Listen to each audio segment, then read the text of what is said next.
It's not just about engineering the creature for Victor, but as we'll see, it's about engineering family. That's the main thing. Is he wants to have his whole social world, intimate world, controlled and rationalized. It's a novel with a lot of destruction. At the very beginning,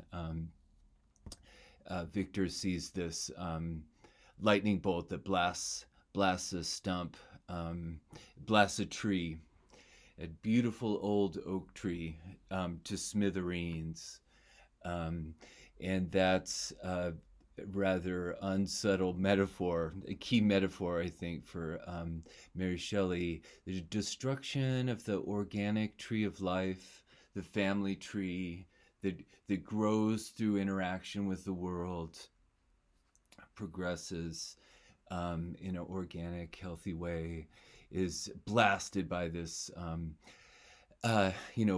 bolt of electricity, which is, to say, like the Promethean fire, this claim to a kind of godlike creative power. Frankenstein's a cautionary tale. We take it, usually we read it as a cautionary tale about technology.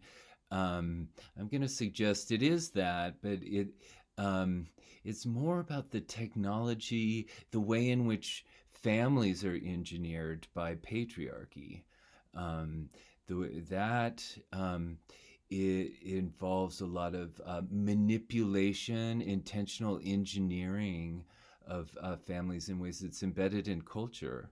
Um, and so I think the kind of trick of the novel, or the kind of sleight of hand that Mary Shelley plays with us in Frankenstein, is making us think it's a sci-fi novel about um, being able to engineer life, this fantastical conceit. Um, but in fact, it's about something we're very familiar with, which is patriarchy, the society, the world we're already living in. So let's look at the creature's sentimental education, the way in which he learns kind of emotional intelligence, um, empirical intelligence of his five senses, orienting himself in the world sensuously. Victor immediately rejects him. We'll look into that as monstrous, and so he's left to grow on his own, and he does that in this organic way in the outdoors. This moment of he's kind of describing a moment of birth. He doesn't know to distinguish his senses at all. Um, uh, Everything is confused and indistinct. A strange multiplicity of sensations seized me. I saw, felt, heard, and smelt at the same time. It was a long time before I learned to distinguish between the operations of my senses. So think about that. He's learning from the world, from experience, how to distinguish his senses. It's not just that he has them clinically in remove of the objects that he perceives. It's through actually smelling actual things in particular situations in time that he learns what smelling is, that he learns what objects are. Um, so, in, intelligence, our understanding, our abstract reason, and understanding of the world is a result of experience in the world, rather than trying to control and order it. Um, Rationality is a consequence, an organic product of our interaction with the world. So the creature's getting a practical education through concrete experience of the real world, learning from the accidents of particular experience. But he's also getting an emotional education. That's to say, an aesthetic education. Aesthetics is refers to the enjoyment of art, or the enjoyment also of contemplating nature. Aesthetic pleasure, um, it involves a sense of self-recognition, of exercising taste. I'm learning about myself through enjoying, contemplating nature or art. So we see the monster doing that here. It's really important to not call the creature the monster, um, because Victor Victor's perception of the creature as a monster is an important part of the story. So he creates um, an object of horror, of his creature. We'll get into that. I just wanted to note, because sometimes I forget and say monster, but it's really important to um, preserve the neutrality of the creature. Because everybody is passing judgment on the creature in the novel, and it's important to, and that's what the novel's importantly about. So as readers, it's important for us to uh, keep a distance from those judgments, like that it's a monster. Um, so this is a real lovely moment of aesthetic uh, pleasure, contemplation. Um, that the in amidst his confusion, he finds a sense of orientation by the pleasure he gets from observing the moon. Um, he gets a sense of home, being at home in the world. Just I feel like I belong here. I'm resonating with my environment, enjoying my experience, contemplating the environment for its own sake. Um, the only object I could distinguish was the bright moon, and I fixed my eyes on that with pleasure. I think the moon's associated with the monster, and it's a very romantic symbol, as you might notice. And it's important here, I think, in relation to the theme of Promethean fire. It's like godlike power. Um, because the moon is not its own source of light, it's reflected light. Um, it's reflecting the light of the sun. He's learning from the environment, and looking at the moon is reflection. He's contemplating reflection, and thereby an image of his own mind. Because reflecting is what he's doing. He's reflecting on the moon. He's reflecting on his experience of enjoying looking at the moon, enjoying the sight of the moon. Um, so again, a sort of image of home. I'm seeing something like what I'm doing. A romantic idea about what aesthetic experience gives us. Um, so the next kind of teachable moment or learning experience he has listening with pleasure to the birds. Um, but this turns out to be kind of a frustrating, disturbing experience, because he wants to participate in the bird songs, the birds singing to one another. He wants to be a part of that community. Um, but he's disturbed by his uncouth, um, mismatched sound noises that he makes. Um, but this scene is important because it indicates a desire. He wants a community. He doesn't just want to enjoy the self image that the moon gives him. He wants to be in a community. He wants to be recognized. He wants this self reflection to be reciprocated.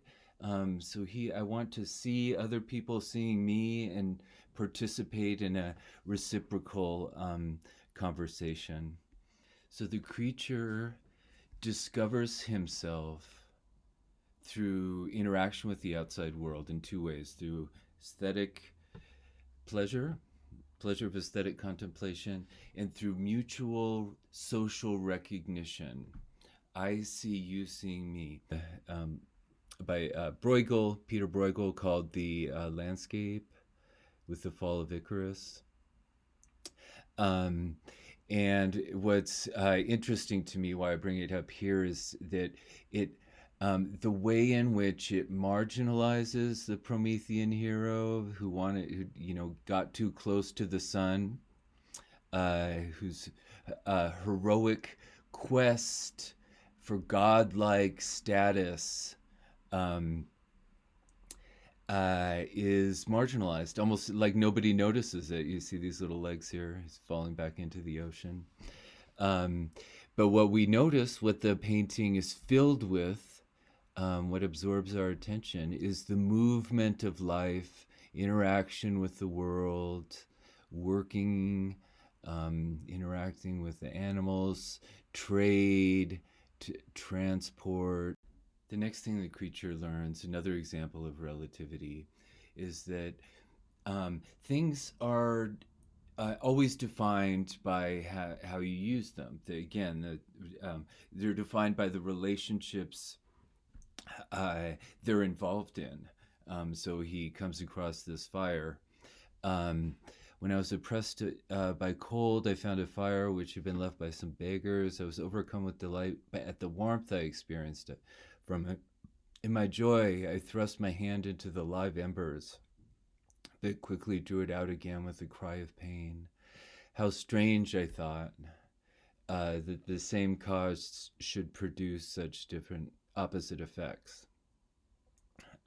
So that's relativity right there, right? The um, fire is not absolute. Things are not absolutely one thing or another, good or bad. Um, it depends on the context in which you use them.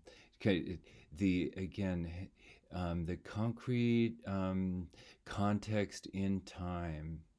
Um, so this is totally what Victor didn't learn. This is what Icarus didn't know.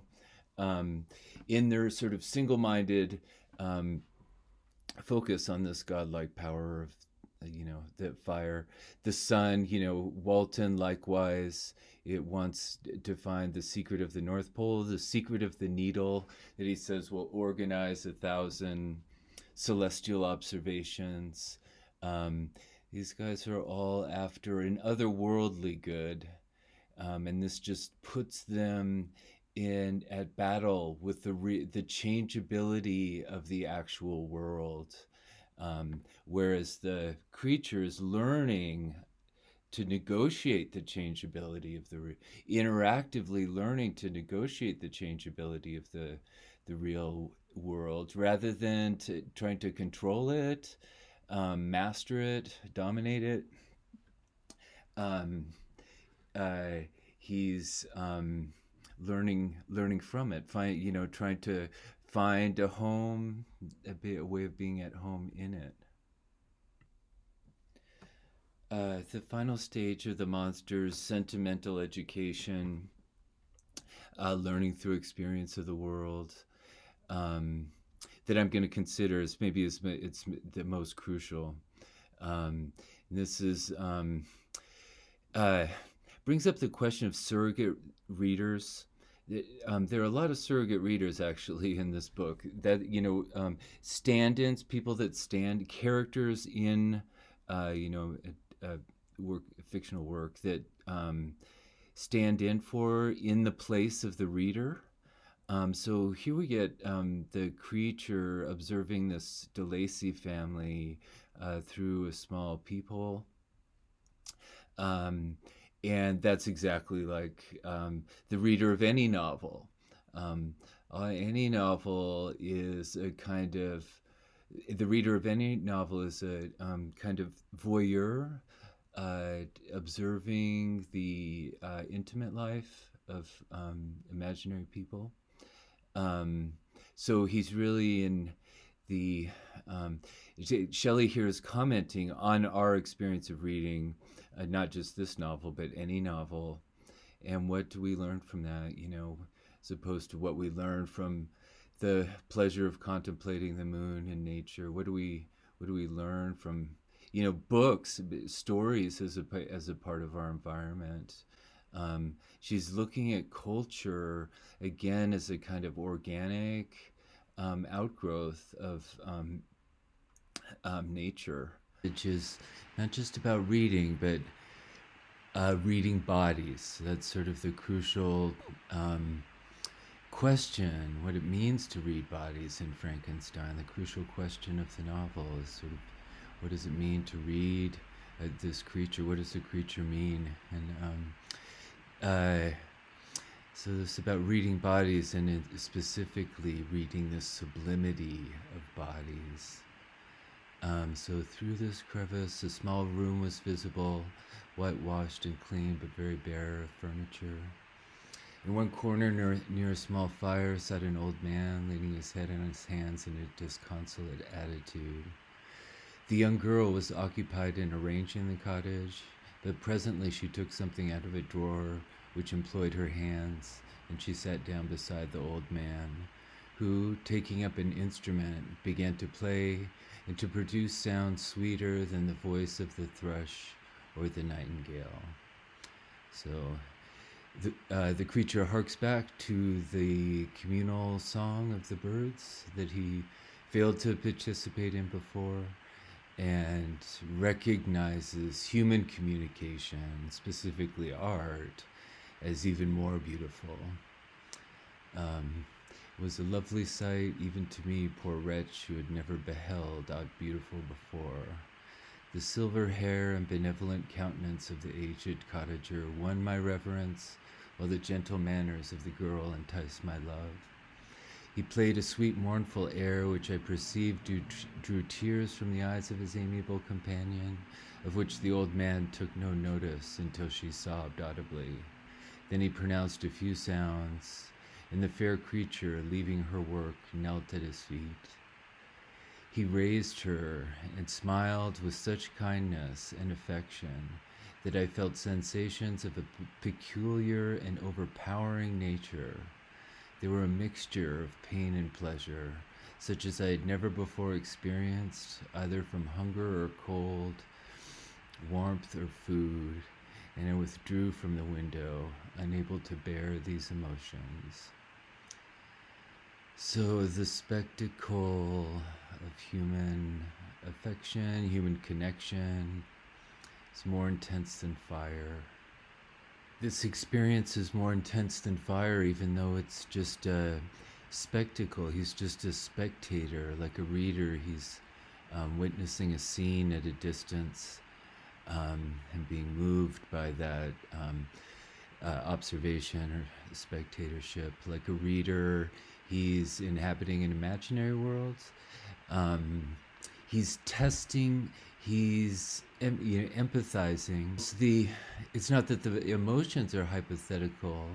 The emotions are real, but the situation is hypothetical when we read a novel. So novels and movies are means of testing out real emotions. So he's learning about himself through watching these others.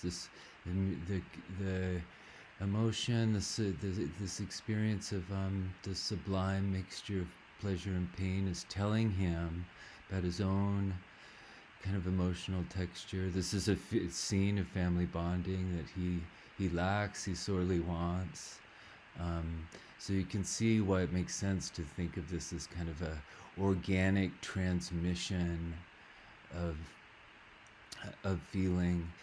And it makes sense to think of literature that way, as transmitting, is a kind of emotional transmission, chance for each of us in our own way to kind of experience um, our own selves, our own emotional, spectrum in a quasi-social way, where it's a social medium. The novel is. We're not just entirely isolated. We have a sense of sharing the experience.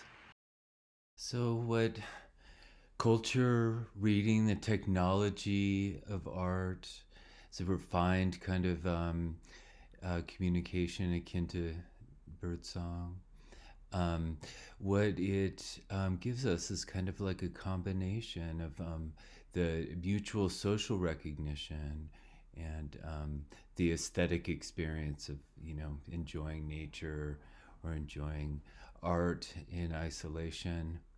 Um, the I mean, and isn't that true of reading? That it's a social experience, even though it's in isolation. Perhaps the most crucial scene in the novel um, introduces another surrogate reader. Um, so here, this is where the creature effectively bursts in upon the family, and so that's to say, kind of um, crashes into the movie he's watching. It becomes a part of the spectacle, um, and we're encouraged to reflect on something similar. Um, that we our relationship to what's going on inside this novel, like Shelley really wants us to think about how would you react in this situation? What if you got put in um, this situation? Um, because what about this surrogate reader? He's blind. Who else is blind? We are, right? We can't see the creature. How do we relate to the creature? We, both of us, DeLacy and us, we just have his words to relate um, to build a picture of a person. Um, and as we've been following, that's exactly what I've been tracing in this story of the creature's sentimental education, sort of emotional education. And likewise, the DeLacy says here really pointedly, there's something in your words which persuades me that you're sincere. I think that's really powerful. Sincerity is embedded in words. Your authenticity, your personhood um, is embedded in in language.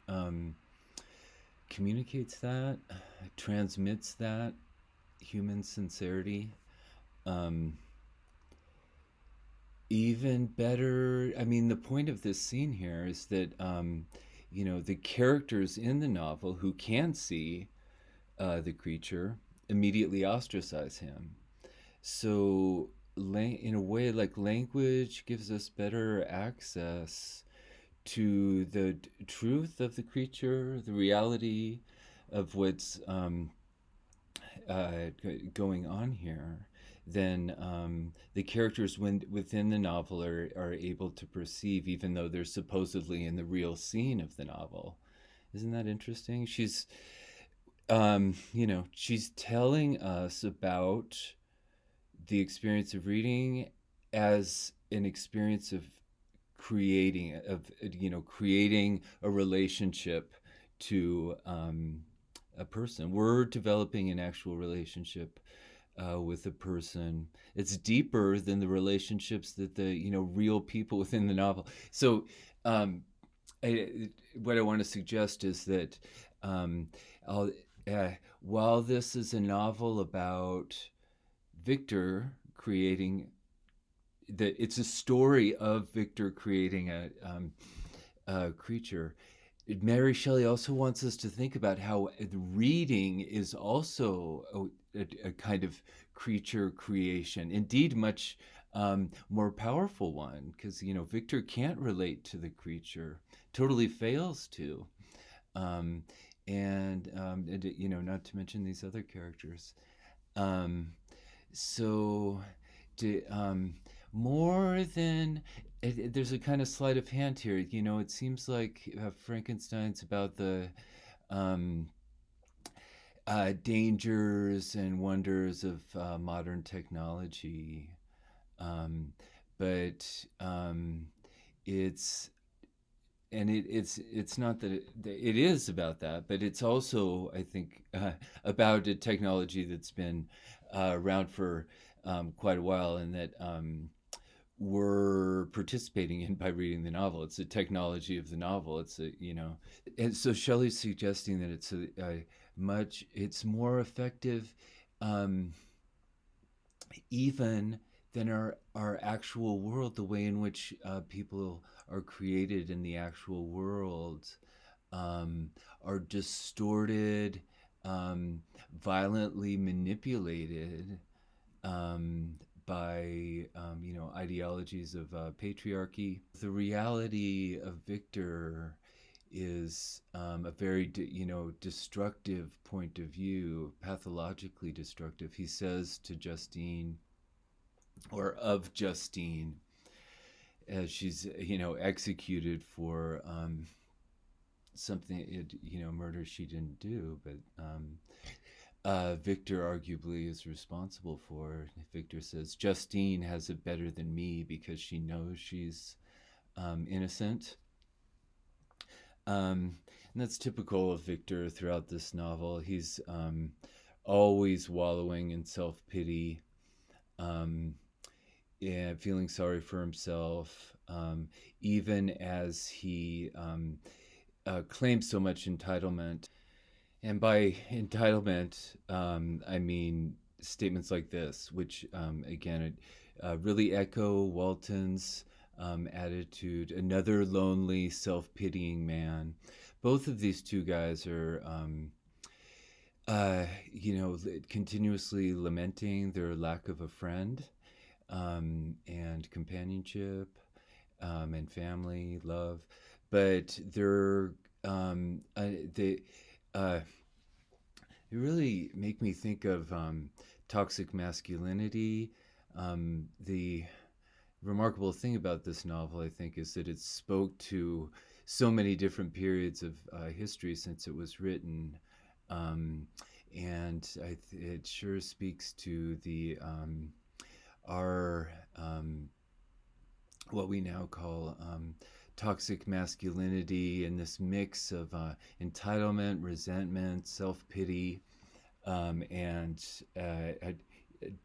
just incredible destructiveness, um, out of devotion, and an inability to think of family or companionship or social life otherwise than in these absolute Promethean terms of absolute control and domination. The conception of the father as kind of tyrant. So Victor, his motive for creating a creature here, he says um, that many excellent creatures would owe their being to me. No father could claim the gratitude of his child so completely as I would deserve theirs. This language of claiming debt. It's a it's a language of ownership, and we see that throughout the novel. All the family relationships that are actually it's slave relationships or relationships of ownership. He's from the beginning he thinks of Elizabeth as sort of prearranged wife, as a pet, a favorite animal. Um, and yeah, also from the beginning, his family, his dad's story, when he tells that story about his background. I am by birth a Genovese. It's a total patrilineal narrative of his his dad Alphonse is just a political ruler, only cares about political power until he sort of remembers as he's at a certain point that, oh, I need to have a family in order to pass down my name. Um, and how does he get a family? Well, he has this friend who also victim of pride and self pity, named Beaufort, beautiful and strong. He's so proud that when he runs into some bad luck, he's so ashamed that he leaves town, um, instead of asking for help or trying to make do. And this drastic measure leaves he takes his daughter with her, leaves her totally vulnerable to being uh, claimed as rightful property by Alphonse. Um, and that happens over and over again. This kind of adoption, appropriation. Um, it's also key in the story of Felix and Saifi. This is another kind of parallel narrative of an outsider, a Turk victim of persecution, racist persecution in France, um, whom Felix sees, and as he out of a noble compassion, um, he his horror and indignation at this injustice, he pledges to help the Turk, risk at great risk to himself. So he's this really noble guy acting for out of political idealism, to save an outsider. Um, and yet read on. So the Turk was amazed and delighted. Um, uh, Felix rejected his offers of reward and wealth. Yet when he saw the lovely Saifi, who was allowed to visit her fathers and who by gestures expressed her lively gratitude, the youth could not help owning in his own mind that the captive possessed a treasure which would fully reward his toil. So um, he does fall in love with her genuinely, and that, so in a way that's even more disturbing, that he continues to think about her as property even as he falls in love with her. And it's interesting how they fall in love through, even though they don't speak the same language, they write letters back and forth, um, that are translated by a third party. So it's another example of sincerity being embedded in words, people being embedded in words, love being mediated by text. The technology of text, translating sentiment into text. Um, and these letters become like a kind of currency of human authenticity, or sincerity, for the creature. He says, I have those letters, and they will prove my authenticity. Um, uh, I'll give them to. They'll prove the truth of my tale. So again, this text as human sincerity and authenticity embedded in text. Um, so this I think is a pretty great little passage here. It's very precisely worded. I think the Turk perceived the impression that his daughter made on the heart of Felix, and endeavored to secure him more entirely in his interest by the promise of her hand in marriage so soon as he could be conveyed to a place of safety. Felix was too delicate to accept this offer. It's like, oh no, I could never do that. Yet he looked forward to the probability of the event, as to the consummation of his happiness.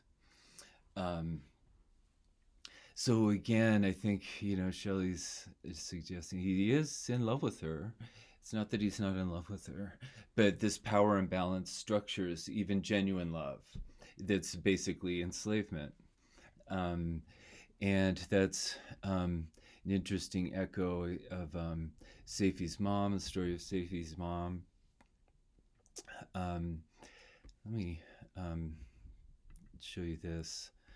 In terms of the role of patriarchy, the marginalization of women in the novel, it's really interesting. So the addressee of Walton is, he's the one that collects all these letters, and they are addressed to Margaret.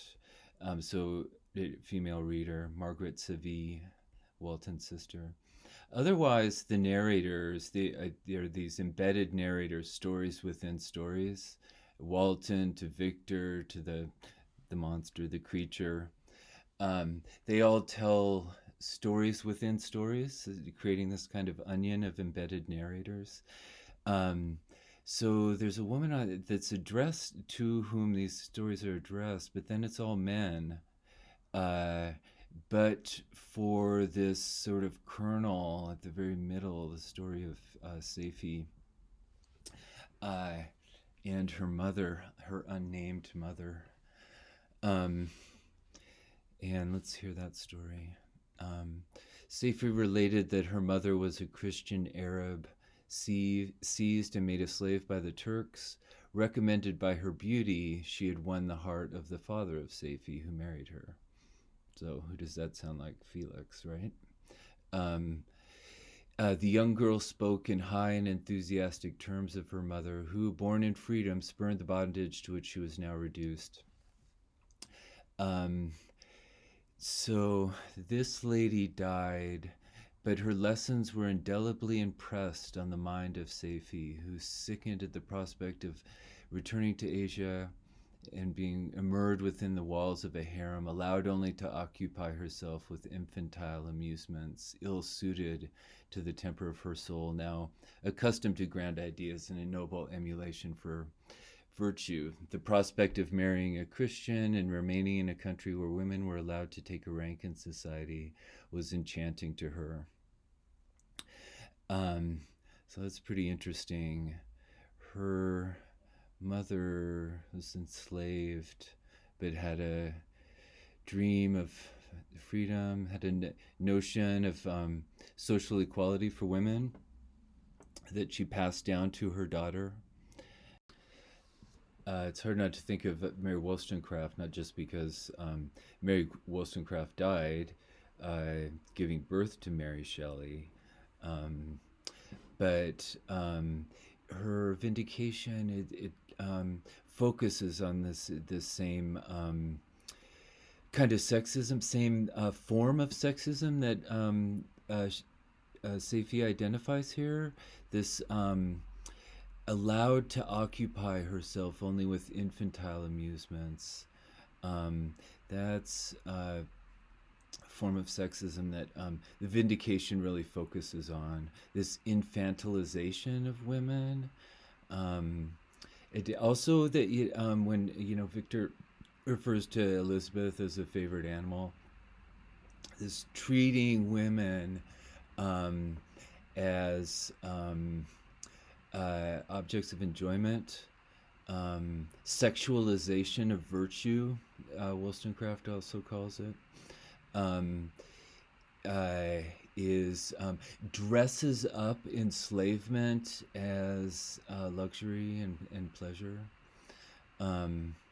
So this is pretty interesting here, especially when you go back to this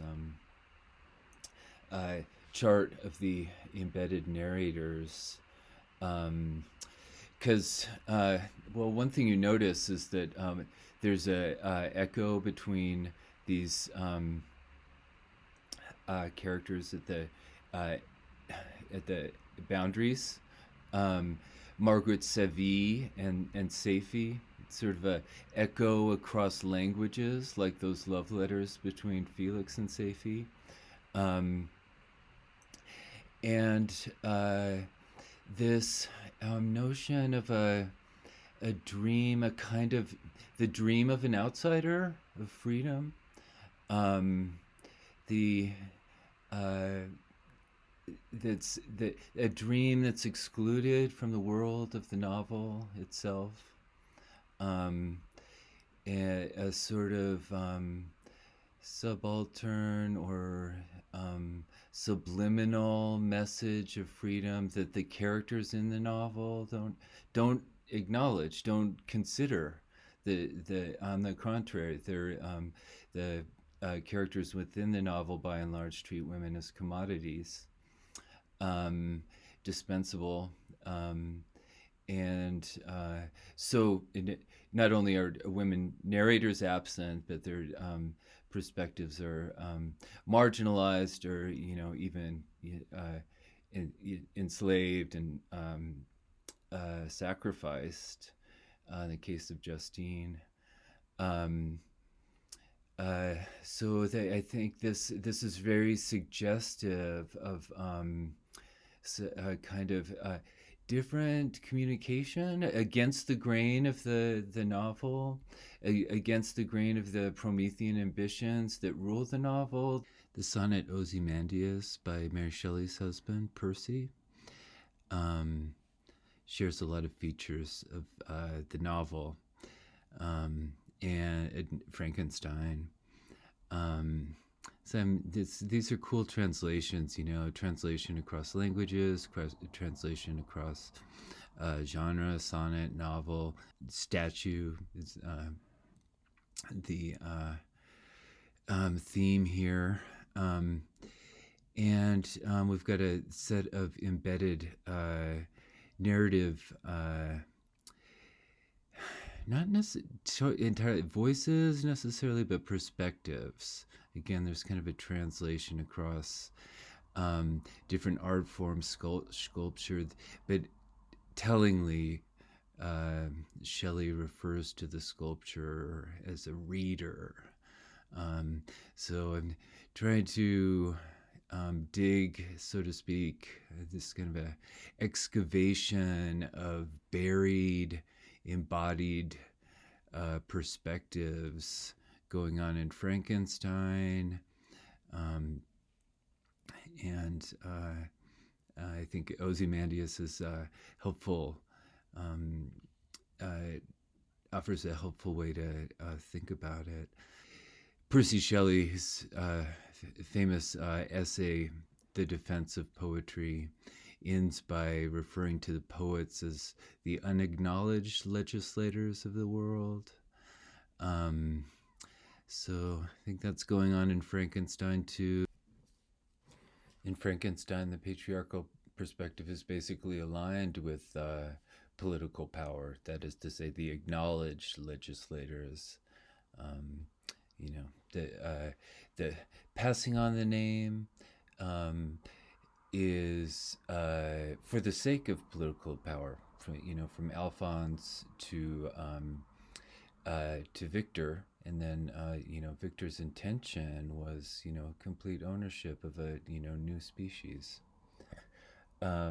So that's what I've been trying to suggest is through this concern for embodied readers, the dreams of slaves, the Safie's mother and Safie, and above all the creature, all the ways in which we learn to read the creature's body through the creature's reading of other bodies. It's reading human passion. We're getting literate, a similar and helpful sort of modeling of a submerged, embodied perspective here in Ozymandias. So in the layering of narrative perspectives here begins with the lyric I, the speaker of the poem, which lasts for exactly 1.2 lines and then gives way to a quotation. The traveler takes over for the rest of the sonnet, and the eye does not return. And in the midst of the traveler's story, he sort of quotes the perspective, implicitly quotes the perspective of the sculptor. He's said to read the passions of Ozymandias, which he mocks. So that's a very telling relationship between arts or reading and political power. The reader mocks. It's a pun that mocks describes both sculpting and ridiculing, ironizing. And then the sonnet concludes with an image quite akin to the conclusion of Frankenstein, the endless, sort of sublime, infinite distance.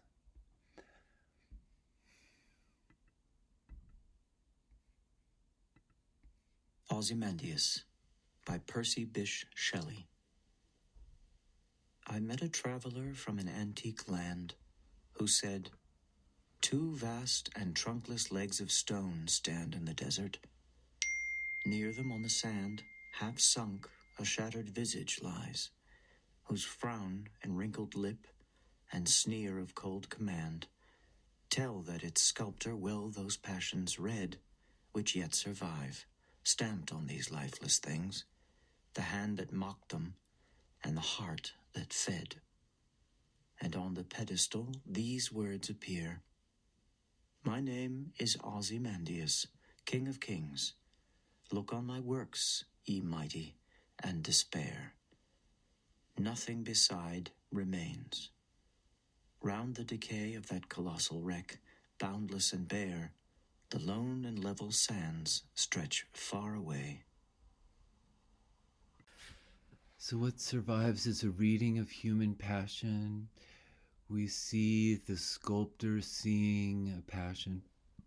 It's like we're seeing the creature see the passion of DeLacy and the girl.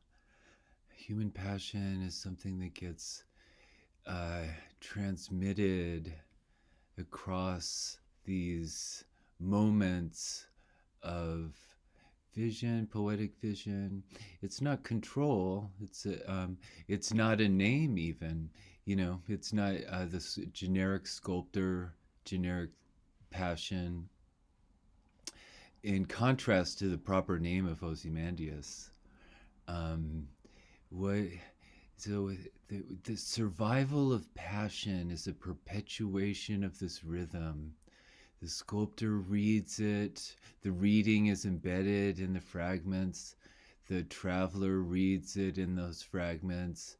The eye of the poem, who repeats the traveler's story, reads it in that story, and then we read this, stamped on these lifeless things. So we're reading about we're reading a survival as we read this sonnet. In these lifeless things, this lifeless text that's stamped on the page. Likewise, I think reading of passion, Safi's reading of her mother's passion, transmitted another generic anonymous character, the mother. She's just the mother without a name. It's transmitted across the ostensible claims to name, to control and own family that dominate the plot of the novel. This reading of human passion might survive the wreck of all these vain quests of Victor Walton, and ultimately the creature who's seduced into what he calls at the end impotent envy. this um, inane rivalry for non-existent kind of power and domination. It's pretty interesting, I think, to think about this reading of passion, especially because that's what we're doing with the creature, right? Like if we create a creature, if we could be said to create a creature, it's through reading the reading its passion. So let's turn now to one of the more famous scenes of Frankenstein, the initial birth scene, and just think about reading bodies. What's when the trick here is to look beyond Victor's horror. He panics the second he sees his creature looking back at him.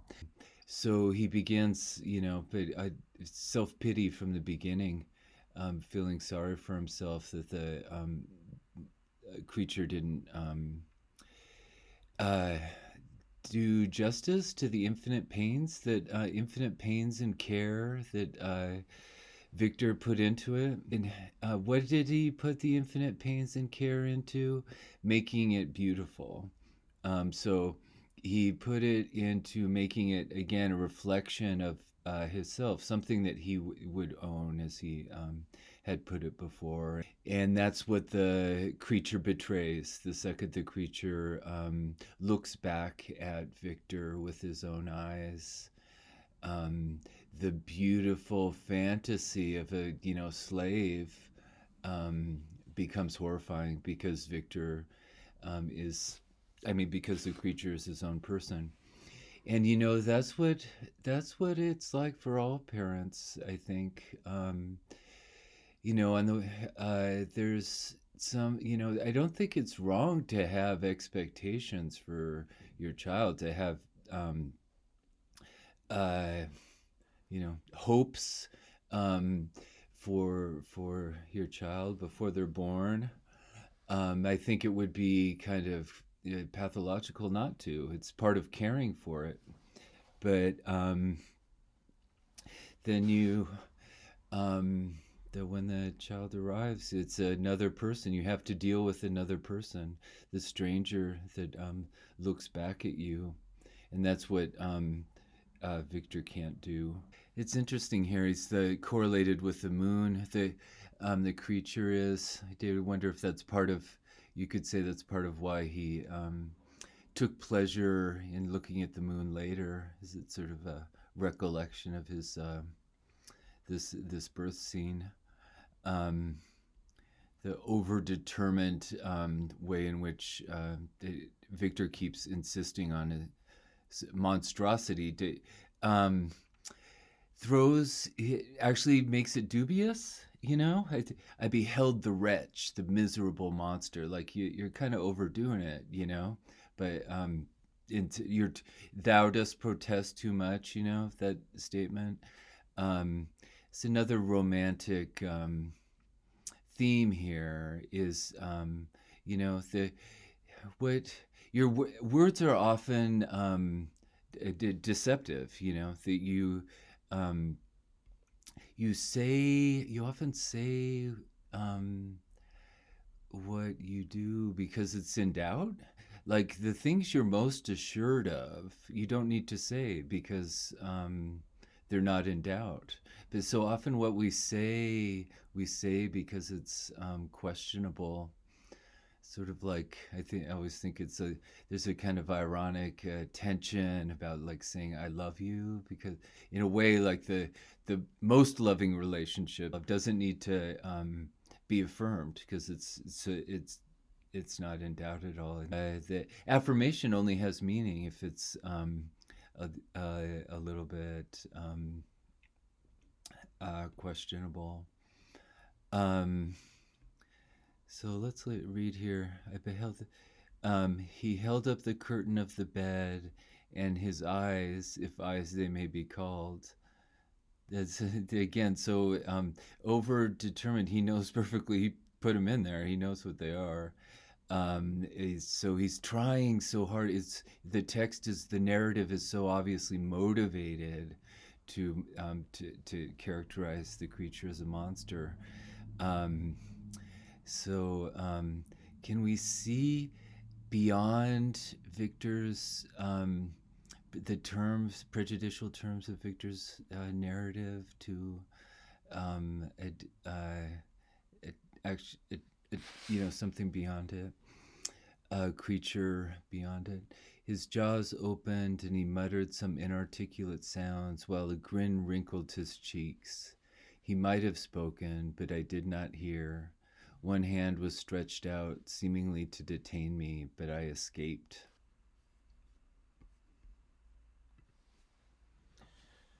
When we talk about a baby's first smile, I think it's so interesting. What's actually going on there? Because the infant means without speech, infans. Um, so you can't from the to identify a baby's first smile. It's not as if they know they're smiling or they think they're smiling. I mean, um, who knows what they think, but it's a label that we decide to, at a certain point to put on the baby's body.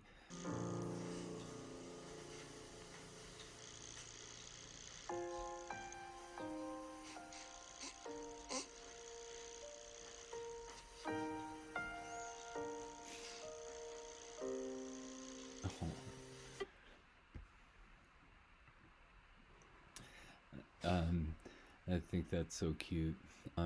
The baby just kind of randomly twitches these seemingly random movements, but then at a certain point we start labeling them as intentional, meaningful behavior. Um, Start sort of organizing the baby's body in terms of our meanings and sort of the symbolic order of society. Um, and Frankenstein is about the kind of violence that transition can involve. That the creatures, especially women, are introduced into worlds in which they're often commodified according to meanings of men. I think we're invited here to uh, recognize a creature, recognize a body. It could be smiling, could not be. It could be, to reaching out um, for the parental embrace, that Victor denies him here, and that's what the creature sees later when reading the novel or watching that movie through the people in the DeLacy's house is that image of that's what maybe why it moves him so much. It's an image of the parental embrace that he is denied here. Um, so he's reading himself in that scene. He is seeing the DeLacy embrace the girl. He's seeing what he wants, what he needs, and was denied as when he was born. So Frankenstein is like a lot of romantic poetry, trying to make us think about social life as much more complex and creative and strange, above all strange, that experience than we might take for granted. But the point is that I think that this strangeness is what makes it creative, makes it dynamic and alive, and that's what freedom means. It's sort of what's at stake in this new kind of democratic society is recognition of each other's strangeness and the sense of uniqueness, um, and form society out of that conversation, that interrelation, mutual recognition, like the birds singing back to one another. Um, and I ask you what you consider the most horrifying. So, if this is an inaugural horror novel, what's most horrifying aspect of it? Um, and I think from the very first time I read it, that the thing that really stuck with me is the most horrifying, uncanny, sort of gruesome moment. Well, it didn't have to do with the creature, but had to do with the creature's mate. This moment where Victor decides to destroy the half-finished mate. Um, and I think it's really interesting to co- contemplate, reflect on what's happening there when you're that experience of horror, because it's violence against um, it isn't yet even a person, a proto person, um, and yet we refer to it as the monster's mate as a kind of character. Um, I just think it's interesting in terms of this question of reading passion. What are we reading there when we call the monster's mate a character, and what are we horrified at when we are disturbed by the violence of her destruction? So I think this might be the most revealing reading of human passion that we uh, do in Frankenstein in this novel. A reaction to the destruction of this unformed, yet decidedly gendered body. Um, it's kind of a primal horror, um, generic uh, female victim of male resentment, and sort of an echo, of Safie's mom, another generic um, female perspective, and an insistence of the kind of maternal reproductive principle, in contrast to the violent project of Victor. Um, that's but now in terms of reading, carry this maternal reproductive principle becomes a matter of reading. Margaret's reading of this text, our reading of this text as Margaret.